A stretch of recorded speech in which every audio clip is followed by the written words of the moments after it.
Bonjour belle lumière, belles âmes, comment allez-vous? Comment vous sentez-vous en ce début d'année? On arrive déjà à la moitié du premier mois de 2022 avec de puissantes énergies qui nous invitent vraiment à nous révéler et qui nous accompagnent pour ça. Aujourd'hui, ce qui est présent, alors merci beaucoup pour tous vos commentaires sur le texte écrit, enfin canalisé par Gilbert. Je lui ai fait part de vos messages vraiment magnifiques. Merci à vous. Aujourd'hui, il est présent de parler de la peur parce que je la lis dans certains commentaires. Certaines personnes me sollicitent aussi. Alors, comme je dis, je n'ai pas réponse à tout. Et puis j'ai pas forcément voilà, la disposition et la disponibilité pour répondre à tout en profondeur. Toujours est-il que oui, c'est ce que j'avais envie de vous préciser, c'est que souvent quand je vous écris quelque chose entre guillemets, c'est que c'est ce que j'entends. C'est ce que j'entends. Il y a des personnes vraiment pour lesquelles c'est comme ça. C'est pas moi qui choisis, hein, c'est présent. Il y a vraiment quelque chose qui vient, donc c'est que ça doit être juste à ce moment-là.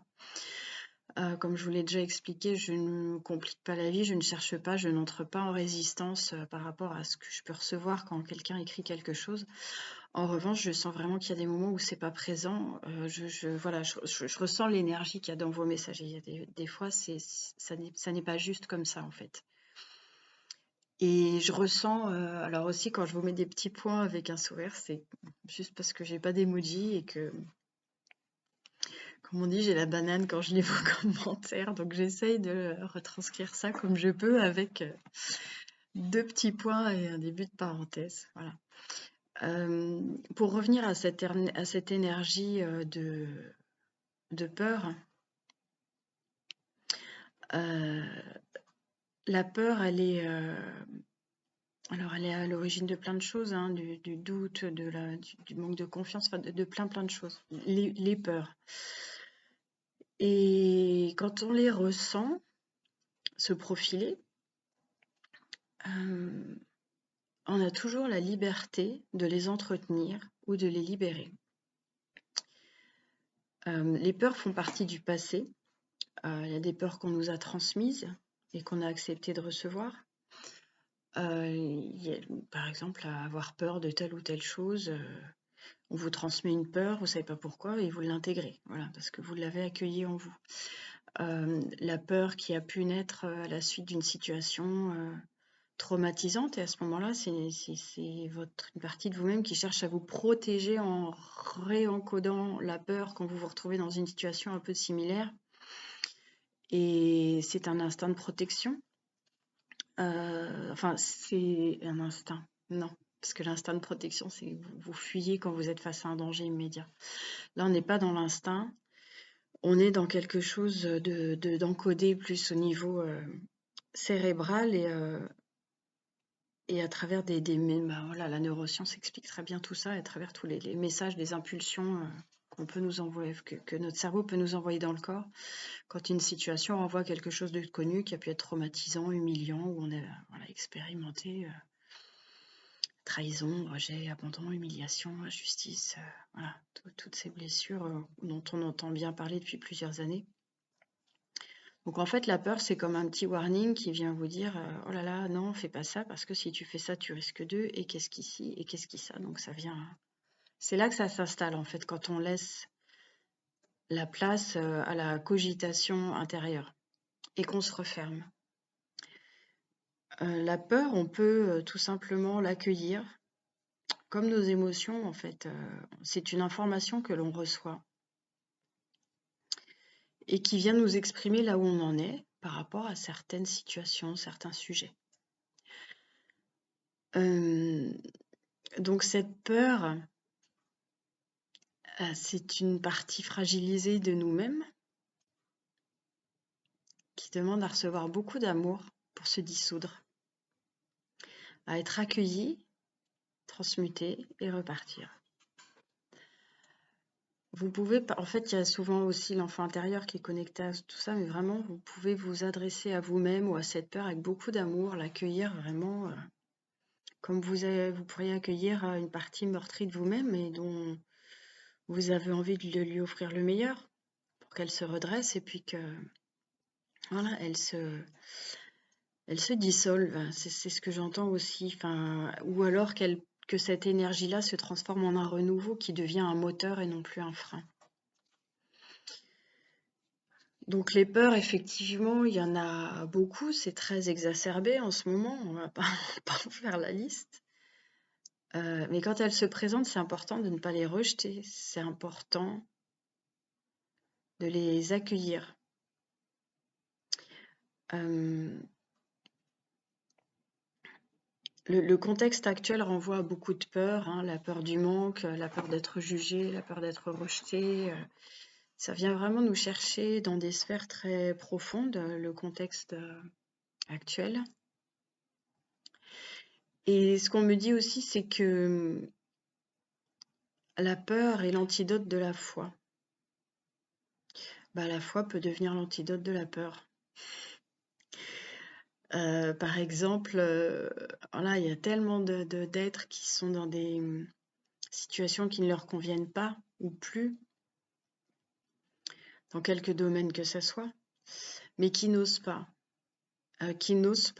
un changement, qui n'osent pas une posture, qui n'osent pas dire non ou dire oui, s'engager ou s'exposer. En fait, voilà, c'est cette espèce de... je sais pas si c'est de la vulnérabilité ou de la fragilité, j'ai l'image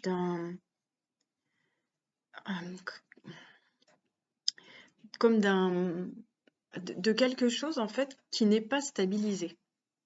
J'ai la notion de vrombrissement, je sais pas pourquoi, peut-être parce qu'un vrombrissement interchangeant, c'est quelque chose d'instable, donc forcément, vous pouvez pas avancer avec un socle qui est pas stable. Enfin, vous pouvez pas. C'est plus délicat. C'est plus délicat, mais c'est possible, parce que dès lors que ça se présente, c'est l'opportunité de la transcender, cette part-là. Donc, oser. Oser des fois sortir effectivement d'une situation, même si on ne sait pas ce qui va se passer après.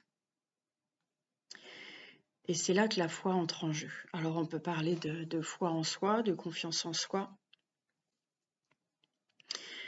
mais il y a la foi en ce qui est à l'œuvre. Bien souvent,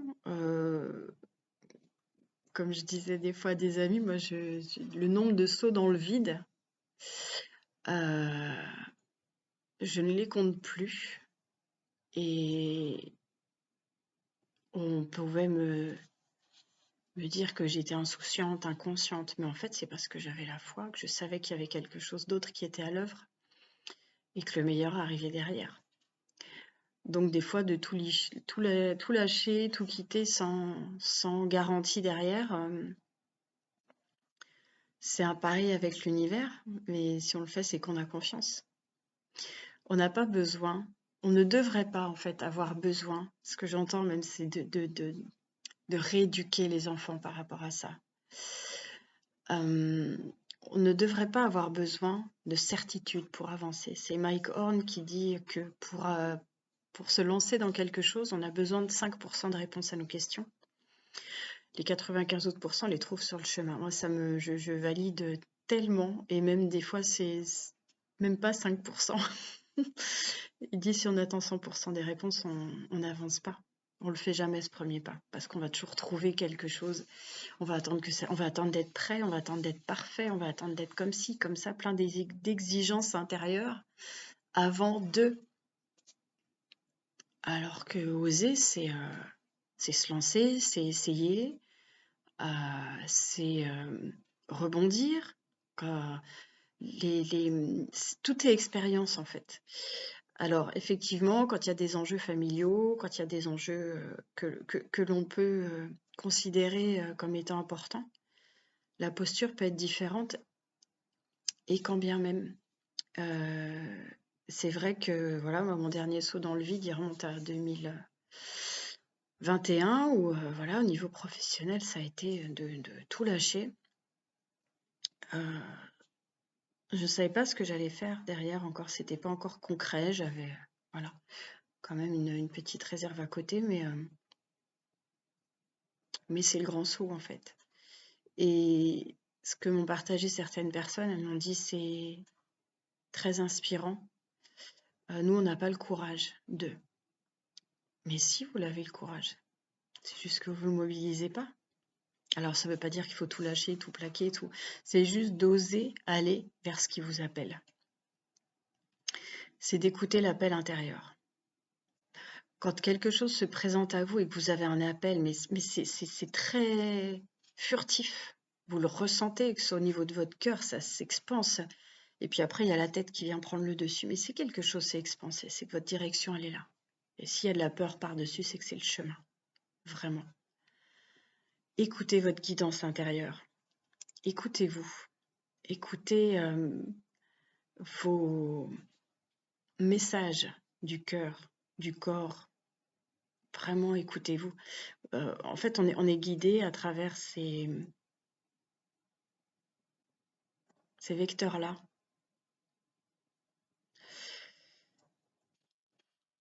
La peur, c'est une notion et quelque part, c'est une illusion à laquelle on donne corps.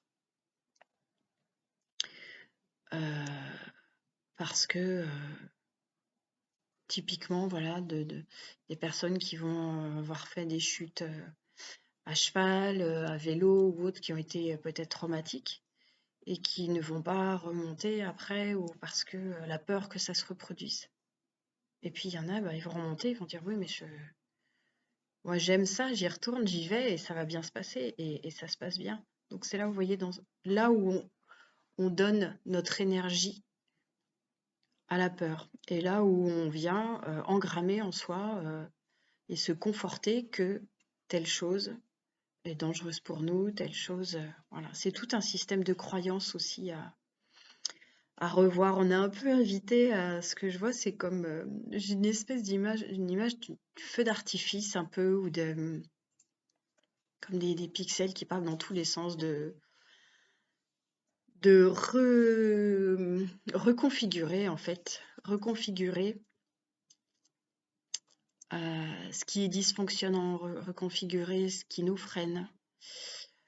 On a cette capacité-là avec beaucoup de bienveillance et d'amour pour soi.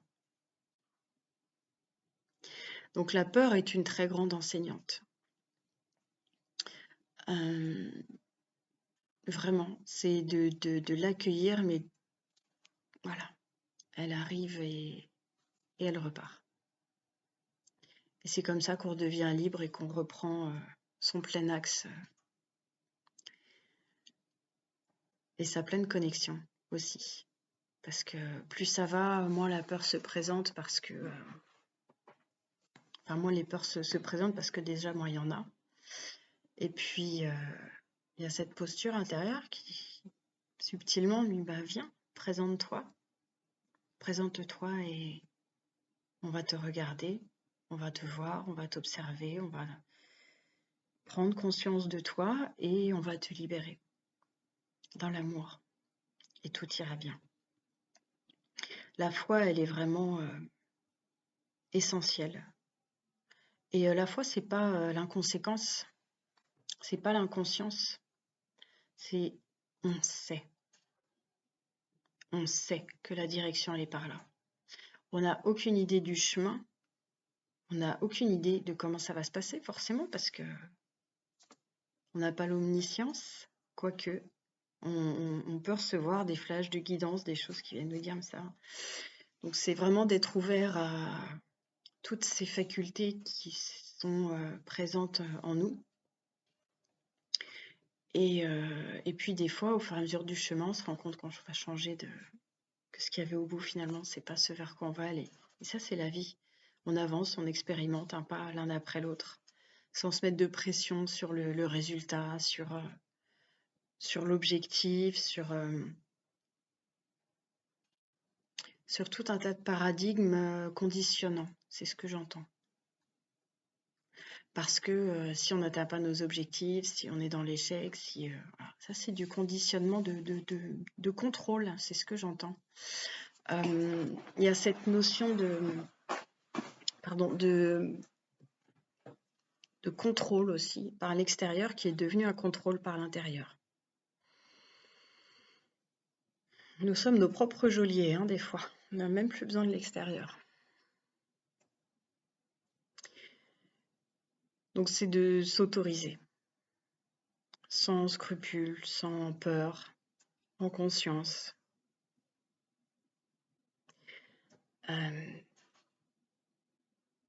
Et la dimension et la vibration de la peur, en fait, s'atténue, même au niveau du collectif, c'est ce que je ressens. Moins on est à la vibrer, moins elle a, entre guillemets, d'emprise. Plus on ignore ce qui cherche à nous faire peur, moins on lui donne notre énergie et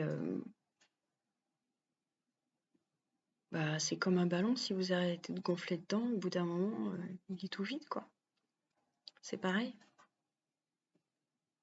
C'est l'image qu'on te donne. C'est marrant parce que je ressens l'énergie d'un doux bercement. Et ça, c'est très marial. Le fait de prendre soin, le fait d'être dans les bras de cette mère universelle protectrice. Elle est très très présente aussi, Marie. Quand je vois le nombre de personnes dans les commentaires qui se prénomment Marie, Myriam,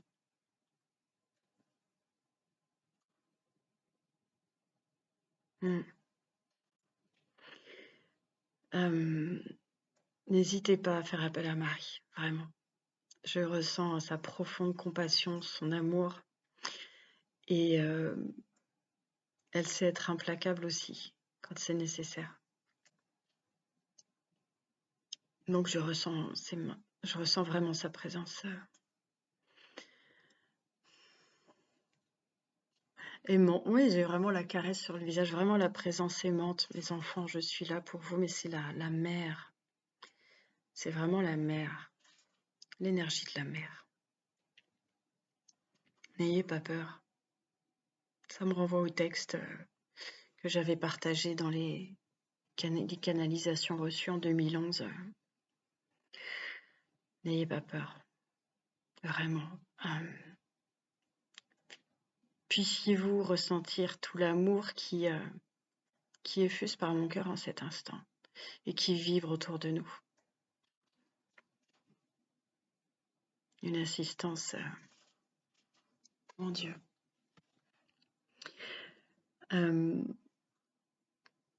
L'enjeu, il est vraiment énorme pour qu'il y ait autant d'êtres qui se mobilisent auprès de nous en ce moment. Je suis dans une profonde gratitude pour cela. Et je ressens que ces énergies sont vraiment de plus en plus puissantes. Donc à nous, vraiment, de les accueillir et de les vibrer, vraiment. Peu importe qu'on soit nombreux ou pas.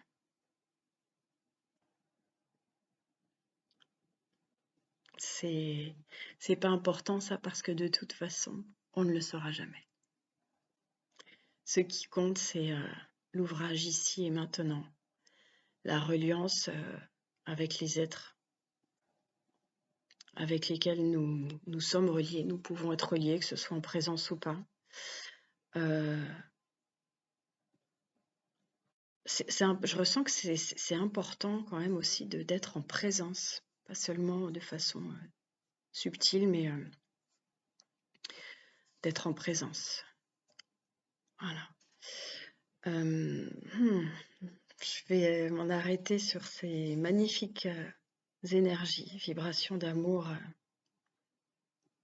de cette douceur tellement subtile dont nous inonde Marie. Merci. Je vous souhaite une magnifique journée dans le cœur.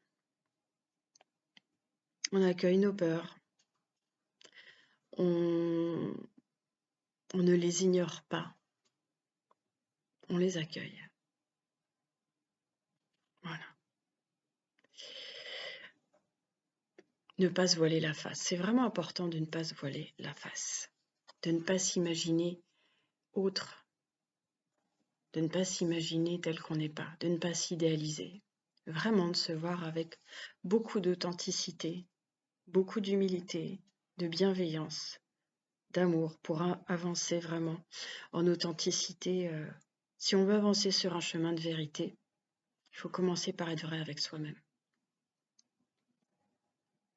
Et être vrai avec soi-même, c'est accueillir de plus en plus la connexion à son âme. Et tout s'ensuit, c'est ce que j'entends aussi. Je vous embrasse de tout mon cœur. Magnifique journée à vous. Prenez soin de vous. Et je vous dis à très bientôt. Merci.